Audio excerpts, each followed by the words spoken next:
The first time Emily saw the lake, she felt as if it were breathing. The white sheet of water lay impossibly still beneath the fading sunset, its surface reflecting a perfect mirror of the orange sky. Too perfect, she thought, as if the lake was pretending to be harmless. She had come to the old lake house for a month of peace, a break from the noise of city life, and the chance to finally finish the book she'd been struggling to write. The property belonged to her late aunt, a woman who died quietly, mysteriously, in her sleep beside the same lake. Locals in the nearest town always spoke strangely about the place, warning travelers not to wander near the water after dark, but Emily had dismissed it as superstition. That first night, she unpacked her bags, set up her desk facing the lakefront windows, and brewed tea while listening to the soft lap of water against the shore. But just past midnight, when she finally turned off the lights, she heard it, a slow, deliberate knocking coming from the wooden dock outside. 3 knocks. Pause. 3 knocks again. She stepped to the window, heart tight in her throat, and saw nothing but moonlight scraping across the still water. The dock was empty. She told herself it must have been drifting wood or a branch tapping beneath the planks, though she knew the sound had been too rhythmic, too purposeful. By the second day, the unease grew. Emily would catch glimpses of movement on the lake's surface, small ripples forming out of nowhere, even when the air was windless. Once, she spotted what looked like a pale hand breaking the surface far out, disappearing before she could focus. At dusk, while sitting on the porch, she heard the soft voice of a woman humming, carried faintly over the water. Thinking it might be a boat or a neighboring cabin, she scanned the shoreline. But there were no other houses on the lake. Her aunt had always described the place as perfect solitude, a personal retreat. Emily brushed it off, again convincing herself her nerves were simply heightened after too many horror movies. But that night, the knocking returned, louder, closer, and accompanied by the unmistakable shuffle of bare feet on the dock. She could hear them, soft, wet, slow, approaching the house.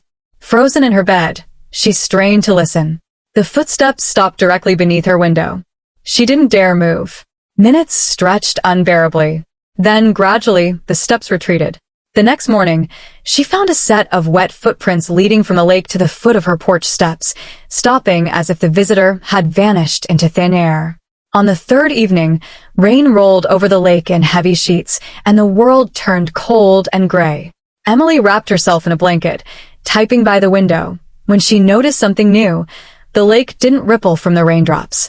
The storm pounded the roof, the ground, the trees, but the water remained perfectly still, as though refusing to acknowledge the rain. She leaned so close to the window her breath fogged the glass.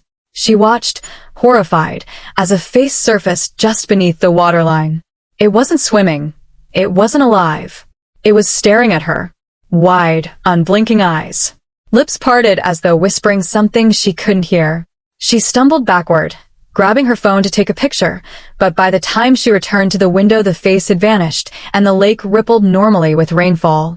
Shaken, Emily decided she had to record whatever was happening if she wanted to prove it to herself. That night she set her phone to record video, facing the lake. When she woke around 3 a.m., again to the knocking, this time coming from inside the house, she bolted upright. The knocking came from the hallway, slow and patient. She clutched her blanket, trying to steady her breathing. Then she saw her doorknob turn gently, inch by inch, as if guided by an unseen hand. She rushed forward, pushing her dresser against the door. The knob rattled angrily. Something scraped its nails along the wood. Eventually it stopped. When dawn came and she finally dared to open her door, the hallway floor was soaked as though someone had walked across it dripping wet. She retrieved her phone, hands trembling, and opened the recording from the night before. At first, it captured nothing except the dark lake and faint moonlight. Then, at exactly 2:57 a.m., a shape rose from the water. A woman, hair floating around her like black seaweed, skin the color of bone, eyes glowing faintly. She walked onto the dock. No splashing, no dripping. She simply moved, soundless and unnatural, her head tilting with jerky, marionette-like motions. She approached the house, disappearing beneath the window.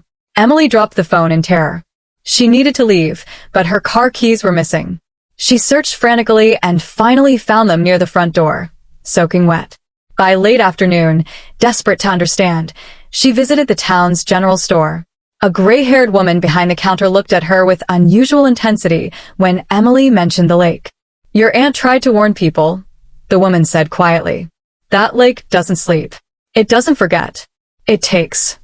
Emily demanded answers, but the woman simply shook her head. "Once you've heard the knocking," she whispered, "it's already seen you." Emily returned to the house with dread pressing like a weight on her chest. The sun dipped behind clouds, turning the world dim. She packed her suitcase, determined to leave at first light.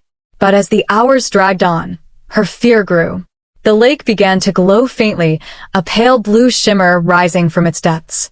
The glow pulsed like breath. Inhale, exhale, inhale, exhale. At 1:13 a.m., the knocking started again.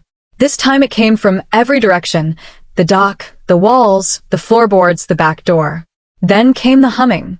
A woman's voice, the same voice Emily had heard days earlier, now so close it seemed to echo inside her skull. Emily tried to call for help, but her phone screen flickered, then went black. The lights in the house shut off. The glow from the lake intensified, casting shifting patterns across the living room walls as though underwater shapes were moving through the air itself. Emily backed away from the windows, pressing herself into a corner. Something dragged along the outside wall, a slow, heavy slide, like a hand trailing across the wood. Then she heard the front door latch click open. It didn't slam. It didn't creak. It simply opened, quietly, smoothly, as if welcoming someone inside. A figure stepped into the doorway, woman-shaped, but not human. Her skin shimmered like wet marble, and long strands of hair clung to her limbs. Her eyes were hollow dark pits that reflected no light. Water dripped from her fingers, even though her feet left no puddles on the floor. She crept forward silently. Emily tried to scream, but her voice caught in her throat. The figure tilted its head, the same unnatural motion seen in the recording. Then it whispered, its voice overlapping multiple tones, like layers of echo from beneath deep water. "Come home." Emily scrambled toward the back door, sprinting across the kitchen. She burst outside and ran toward the woods, away from the lake, away from the thing now pursuing her with horrifying speed. Twigs snapped behind her. Leaves rustled. She could feel cold breath on her neck, though nothing touched her. She tripped over a root, hitting the ground hard. When she looked back, the figure stood only a few feet away. Its hollow eyes widened. The humming grew louder, rising into a distorted, agonizing wail. Emily bolted again, branches whipping her face, mud splashing her legs. The woods blurred around her until she reached the edge of the main road. A passing truck screeched to a stop when the driver spotted her stumbling into the headlights.